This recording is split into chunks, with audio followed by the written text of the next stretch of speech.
სპორტულ გამოჯანსაღებელი კომპლექსის შექმნის იდეა გარდა თბილისის ჰილსის გუნდში, რომ ჩვენ მაცხოვრებელს და სტუმრებს ქონოდათ უნიკალური სივრცე სარგებლობის შესაძლებლობა. პროექტი განთავსებულია თბილისის ჰილსის ტერიტორიის ცენტრში, გოლფის მოედნების მიმდებარედ. აკმაყოფილებს თანამედროვე სტანდარტების მოთხოვნებს და ჰარმონიულად არის შერწყმული ბუნებასთან. თანამედროვე ცხოვრების დინამიკიდან გამომდინარე გადაწყდა, რომ კომპლექსი ყოფილიყო მრავალფუნქციური. ის თავის-თავში აერთიანებს ღიად დახურულ საცურაო აუზებს, სპას, რესტორანს, ბარს, ბიზნეს ლაუნჯს, ჯიმს, ჩოგბურთის, პიკელბოლის და პადელის კორტებს და სხვა სამუშაო და მოსასვენებელ სივრცეებს.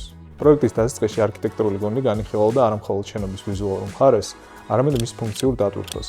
პირველადი გამოწვევა იყო თუ როგორ შეგვეტანა ეს იდეა ჰილსის გარემოში, ისე რომ შენობა ყოფილიყო ბუნებასთან ჰარმონიულ სიმბიოზში. ჩვენი გუნდი მუშაობდა საერთაშორისო გამოცდილების მქონე ესპანურ კომპანია OEB-სთან ერთად ესკიზურ ვერსიაზე. შენობის კონცეფციაზე მუშაობის დროს მივიღეთ გადაწყვეტილება, რომ შენობის დიზაინს გაემეორებინა ადამიანის ხელის ფორმა. მასალების შერჩევისას პრიორიტეტი მიენიჭა ეკომეგობრულ, გამძლე და ესთეტიკურად სასურველ ელემენტებს. როგორიცაა ბუნებრივი ქვა, ლითონი, ხე და შუშის ფართო პანელები. სპორტულ გამოჯანსაღებელი კომპლექსის ფუნქციური გეგმა რამდენჯერმე გადაიხედა, რადგან საჭირო იყო ოპტიმალური ბალანსის პოვნა სპორტულ სპა და დასასვენებელ ზონებს შორის. მთელი სამუშაო პროცესის განმავლობაში მთავარი პრიორიტეტი იყო ისეთი სივრცის შექმნა, რომელიც სტუმარს შემოსვლისთანავე დაეხმარება გათავისუფლდეს ყოველდღიური სტრესისგან.